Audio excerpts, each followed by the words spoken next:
오늘은 2020년에 개봉한 액션 드라마 영화 라이더스 오브 저스티스를 설명해 드리겠습니다. 이 영화는 강인한 마즈 미켈슨이 주연을 맡은 기묘하면서도 놀랍게 유머가 섞인 복수극이며 확증 편향의 위험성을 보여줍니다. 편안히 앉아 즐겨주세요. 에스토니아 탈린에서 시작되는 오프닝 장면에서는 한 노인과 그의 어린 조카가 크리스마스 선물로 줄 수 있는 빨간 자전거를 살펴보고 있습니다. 소녀는 파란 자전거를 기다리고 싶다고 말합니다. 노인은 인생에서 확실한 건 없으며 크리스마스는 아직 한참 남았다고 말합니다. 그들이 떠난 후 자전거 상인은 블랙마켓을 통해 파란 자전거를 주문하려고 전화합니다. 장면은 덴마크의 한 기차역으로 전환됩니다. 하얀 밴 한 대가 말뚝에 묶인 파란 자전거 옆에 멈춥니다. 이 자전거는 마틸데의 것입니다. 후드를 쓴 남자 둘이 밴에서 내려 자전거 체인을 자르고 밴에 실은 후 떠납니다. 다음 장면에서는 아프가니스탄에 있는 군인 마르쿠스 한센이 등장합니다. 그는 아내 엠마에게 전화를 걸고 엠마는 딸의 파란 자전거가 기차역에서 도난당했다고 말합니다. 엠마는 또 가족의 차가 시동이 걸리지 않는다고 말합니다. 마르쿠스는 엠마에게 자신이 앞으로 3개월 더 아프가니스탄에 남아야 한다는 명령을 받았다고 전합니다. 엠마와 마틸데는 기차역까지 걸어가기로 합니다. 이제 우리는 오토 호프만과 레나르트 그론닐센의 직장 생활을 따라갑니다. 그들은 미래를 예측할 수 있다고 주장하는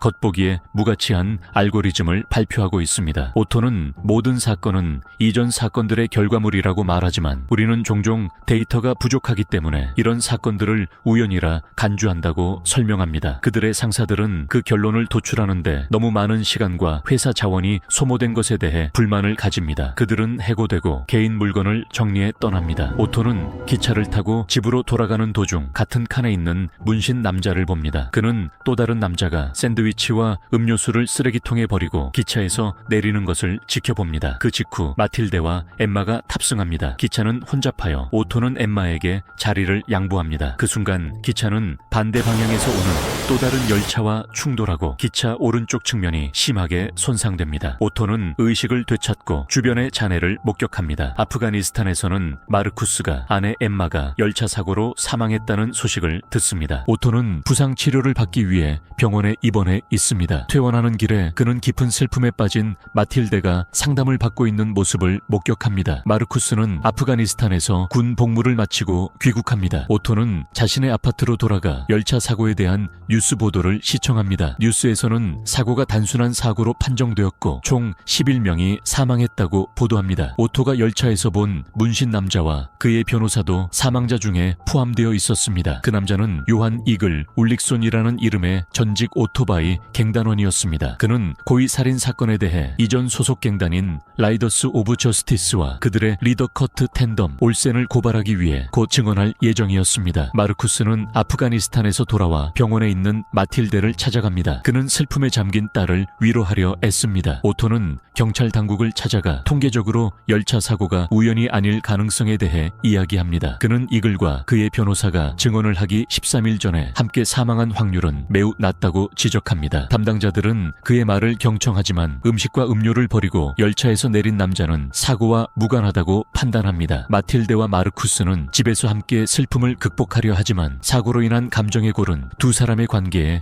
균열을 일으킵니다. 오토는 레나르트를 만나 열차 사고가 단순한 사고가 아니라는 자신의 이론을 설명합니다. 오토는 레나르트에게 피트니스 월드라는 체인 헬스장의 서버를 해킹해 이글의 습관을 조사해달라고 요청합니다. 오토는 이글이 매우 규칙적인 사람이며 매일 운동을 한다고 설명합니다. 그가 항상 같은 러닝머신을 사용한다면 아마 열차에서도 같은 자리에 앉았을 가능성이 큽니다. 그렇다면 커트 같은 오토바이 갱단의 리더가 열차에서 그를 정확히 겨냥할 수 있었을 것입니다. 레나르트는 이에 동의하고 돕기로 합니다. 마르쿠스와 마틸데는 엠마의 장례식에 참석합니다. 그날 저녁 눈물을 흘리는 마틸데는 어머니의 죽음이 우연이었는지 의문을 제기합니다. 마르쿠스는 자신의 슬픔에도 불구하고 그녀를 최대한 위로하려 합니다. 오토와 레나르트는 마르쿠스의 집으로 찾아갑니다. 그들은 자신들을 소개하고 오토는 자신이 엠마와 마틸데와 같은 열차에 있었다고 밝힙니다. 오토는 마르쿠스에게 열차 사고는 단순한 우연이 아니며 라이더스 업 저스티스의 수장을 제거하기 위해 증인을 노린 계획된 살인이었을 가능성이 높다고 말합니다. 마르쿠스는 그들을 집 안으로 초대하여 대화를 계속합니다. 오토는 레나르트가 피트니스 월드를 해킹해서 얻은 이 글에 대한 상세 정보를 마르쿠스에게 보여줍니다. 이 글의 전과 기록에는 여러 노선에서의 폭행 사건이 6건이나 있었습니다. 그는 항상 두 번째 칸의 두 번째 줄에 앉았습니다. 오토는 마르쿠스에게 열차에 또 다른 남자가 있었으며 그가 음식과 음료를 쓰레기통에 버리고 열차에서 내렸다고 말합니다. 그 직후 엠마와 마틸데가 탑승했습니다. 그 남자는 전날 밤 오세타 포트역에 있었고 나중에 여객 열차와 충돌하게 될 화물 열차에 자유롭게 접근할 수 있었습니다. 오토는 사진 속 그 남자가 핵심이라고 말합니다. 이제 그가 누구인지 알아내는 일만 남았습니다. 오토와 레나르트는 떠나기 전에 얼굴 인식 소프트웨어 전문가인 울프 멘틀러를 찾아가기로 결정합니다. 한편 마르쿠스는 병원에서 마틸데와 함께 상담을 권유받습니다. 마틸데는 상담이 좋은 생각이라고 말하지만 마르쿠스는 거절합니다. 그날 저녁 마르쿠스는 마틸데가 집에 늦게 들어오고 전화를 받지 않는 것에 화가 납니다. 그녀가 도착하자 그는 소리를 지르며 안으로 들어가라고 외칩니다. 마틸데의 남자친구 시리우스는 그런 말투로 말하지 말라고 마르쿠스에게 말합니다. 마르쿠스는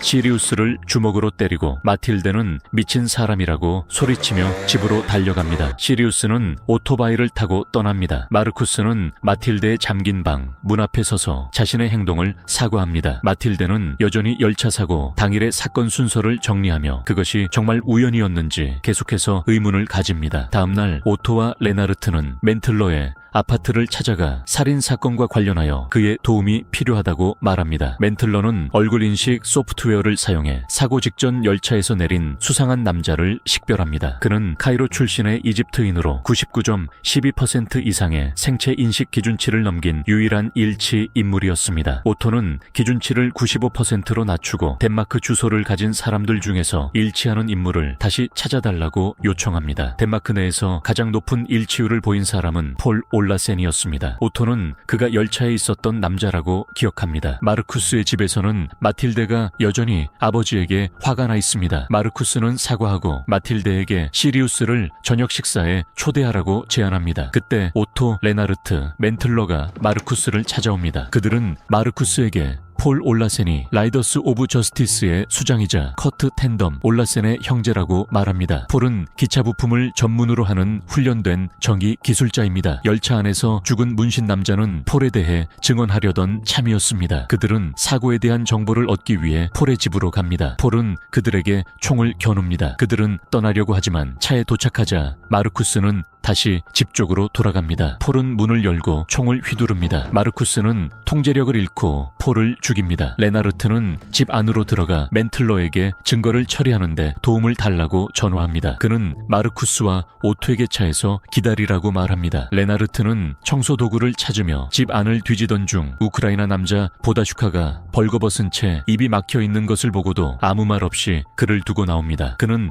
다시 차로 돌아와 나머지 사람들과 합류합니다. 그들은 마르쿠스를 집까지 데려다 줍니다. 마르쿠스가 진입로를 걸어가던 중 마틸데의 남자친구 시리우스의 오토바이를 봅니다. 마르쿠스는 시리우스를 반기며 사과합니다. 시리우스는 지금 힘든 시기를 보내고 있다는 것을 알기에 이해한다고 말합니다. 마틸데와 시리우스는 마르쿠스에게 위기 심리 상담가와 상담을 받으라고 설득하지만 그는 거절합니다. 마르쿠스는 뉴스에서 커트 올라센이 모든 혐의에서 무죄를 선고받았다는 소식을 봅니다. 증인인 이 글이 열차 사고로 죽었기 때문입니다. 기자들은 커트의 형제가 방금 살해되었는데도 왜 축하하는지 의아해합니다. 커트는 폴이 정의가 승리한 것을 기뻐했을 것이라고 말합니다. 마르쿠스는 오토, 레나르트, 멘틀러를 헛간으로 부릅니다. 그는 그들에게 라이더스 오브 저스티스에 대한 모든 정보를 수집하라고 지시합니다. 그는 아내의 죽음을 복수할 계획입니다. 오토는 정보를 수집하겠다고 동의하지만 아무도 죽이지는 않겠다고 말합니다. 마틸데는 마르쿠스와 남자들이 함께 헛간에서 나오는 모습을 목격합니다. 그녀는 오토가 열차에 함께 있었던 남자라는 것을 알아봅니다. 그녀는 아버지에게 이 남자들이 누구냐고 묻습니다. 레나르트는 거짓말로 그들이 마르쿠스의 트라우마 극복을 돕기 위한 치료 그룹이라고 말합니다. 레나르트는 자신이 마틸데의 치료사가 되겠다고 제안합니다. 그는 40년 동안 25명의 심리학자를 만나봤으며 심리학 용어에 대해 잘 알고 있다고 말합니다. 마틸데는 멘틀러는 그에게 자신의 마음을 열고 아무것도 느껴지지 않고 매일 슬프다고 고백합니다. 라이더스는 정보를 얻기 위해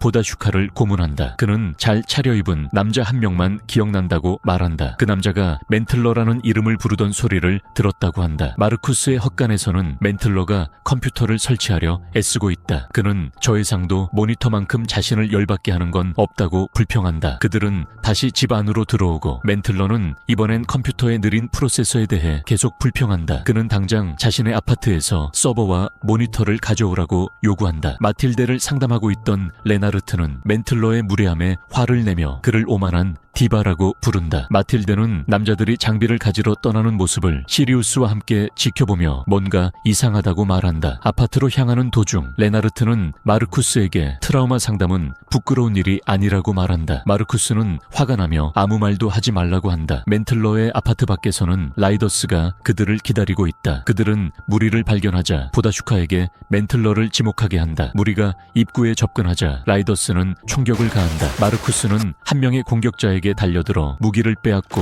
나머지 라이더들을 사살한다. 레나르트는 차 안에 수갑을 찬 채 앉아있는 보다슈카를 죽이지 말아달라고 마르쿠스에게 간청한다. 그들은 보다슈카를 구출하고 함께 데려간다. 마르쿠스는 공격자들의 자동화기를 모두 챙긴다. 레나르트는 그들이 보다슈카를 죽이지 않을 거라고 안심시키며 수갑을 풀어준다. 그들은 다시 마르쿠스의 집으로 돌아가 라이더스 오브 저스티스의 나머지 조직원들에게서 몸을 숨긴다. 멘틀러는 레나르트의 컴퓨터를 사용할 수는 있지만 형편없는 장비로는 어렵다고 말한다. 무리는 계속하려면 무기 훈련이 필요하다고 주장한다. 마르쿠스는 멘틀러에게 장비를 설치하라고 지시하고 훈련은 그 이후에 하겠다고 말한다. 마틸데는 포스트잇을 이용해 자신의 방벽에 어머니의 죽음과 관련된 사건들의 타임라인을 만든다. 그녀는 열차역에서 자전거가 도난당한 날까지 거슬러 올라가며 기록을 이어간다. 다음 날 아침 이제 가족의 일원이 된 듯한 보다슈카는 마틸데에게 자신의 금목걸이를 건네며 그녀가 아름답다고 말한다. 그는 도시락을 챙겨주며 학교에서 좋은 하루를 보내라고 인사한다. 마르쿠스, 오토, 레나르트, 멘틀러는 헛간에서 남은 22 명의 라이더스에게 복수할 계획을 논의한다. 마르쿠스는 그들에게 경고한다. 조직이 공격받고 있다는 사실을 인지하면 커트에게 다가가기가 훨씬 더 어려워질 것이라고 말이다. 멘틀러는 커트가 절대 혼자 다니지 않으며 항상 최소한 10명의 부하들과 함께 있다고 말한다. 레나르트가 라이더스의 클럽하우스를 공격하자고 제안하자 멘틀러는 컴퓨터 앞에 앉아 클럽하우스가 경찰과 덴마크 정보기관의 감시를 받고 있는 영상을 보여준다. 마르쿠스는 무리를 데리고 숲속으로 들어가 무기 훈련을 시작한다. 멘틀러가 무기를 조립하는 속도와 정확성에 감탄한 마르쿠스는 그에게 군사 훈련을 받은 적이 있냐고 묻는다. 멘틀러는 훈련은 받은 적 없고 단지 조립하는 걸 좋아할 뿐이라고 대답한다. 훨씬 늦은 그날 저녁 멘틀러는 헛간에서 무리에게 커트와 12명의 남자들이 그날 저녁 6시 또는 7시에 안테린이라는 레스토랑에 갈 거라고 알린다. 멘틀러는 마르쿠스에게 자신과 함께 가자고 하며 작전이 성공하기 위한 전략을 설명한다. 그는 긴장하면서도 마르쿠스가 동의하자 기뻐한다. 멘틀러는 집 안으로 들어가 저녁 식사를 함께하고 있던 레나르트, 오토, 마틸데, 시리우스, 보다슈카에게 전화한다. 그는 그들이 지금 당장 출발해야 하며 마르쿠스가 차 안에서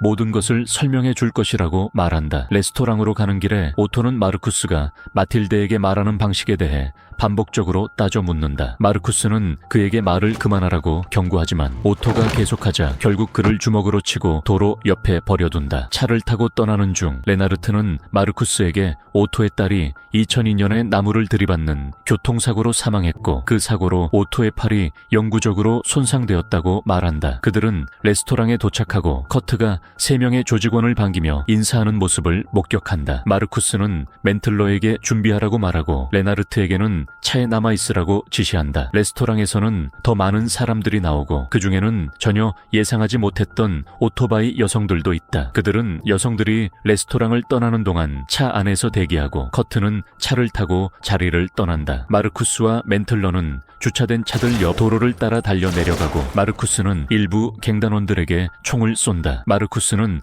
혼자 힘으로 그들을 사살하는 데 성공한다. 멘틀러는 자신이 뒤처진 것과 눈앞에 쓰러져 있는 남자 남자를 죽이지 못한 것에 대해 마르쿠스에게 사과한다. 오토는 의식을 되찾고 집으로 걸어간다. 마르쿠스는 그를 보고 차를 멈춰 집까지 태워준다. 다음날 아침 오토는 마틸데의 방으로 가서 그녀와 이야기를 나눈다. 그는 마틸데의 방 벽에 붙어있는 어머니가 열차 사고로 사망하게 된 사건들의 타임라인을 본다. 오토는 그녀에게 이 일은 절대 이해되지 않을 것이며 더 깊이 생각하는 건 시간 낭비라고 말한다. 헛간으로 돌아온 보다슈카는 레나르트에게 파울은 절대 사고 당시 열차에 있지 않았다고 설명한다. 사건 당시 파울과 보다슈카는 독일에 있었고 사건 후 월요일에 비행기를 타고 돌아왔다고 한다. 레나르트는 얼굴 인식 결과를 다시 확인하고 충격을 받는다. 오토가 멘틀러를 설득해 정확도가 낮은 얼굴 인식 결과를 받아들이게 했던 것이다. 열차에 있던 의심스러운 남성은 실제로는 무고한 이집트인 관광객이었으며 단지 파울과 닮았을 뿐이었다. 멘틀러는 통계적으로는 거의 불가능한 일이지만 그들이 의존했던 증거는 두 사람이 닮았다는 단순한 우연에 불과했다고 말한다. 결국 그들의 정의 실현은 잘못된 가정에 기반했던 것이었다. 이 사실을 알게 된 마르쿠스는 헛간을 나와 집의 욕실로 향한다. 그는 계속된 슬픔과 분노, 좌절감에 무너져 욕실 바닥에 주저앉아 흐느낀다. 오토는 욕실로 가서 그를 위로하고 달랜다. 욕실은 마르쿠스가 분노에 부셔버린 상태다. 그날 저녁 오토는 마르쿠스에게 에마의 죽음을 극복하기 위해 반드시 도움을 받아야 한다고 말한다. 그는 마르쿠스가 마틸데를 책임져야 한다고 강조한다. 오토는 자신은 매일 딸을 그리워하며 자랑스러울 것이 하나도 없지만 마르쿠스는 아직 희망이 있다고 말한다. 그는 자신이 마르쿠스였으면 좋겠다고 말하며 마르쿠스가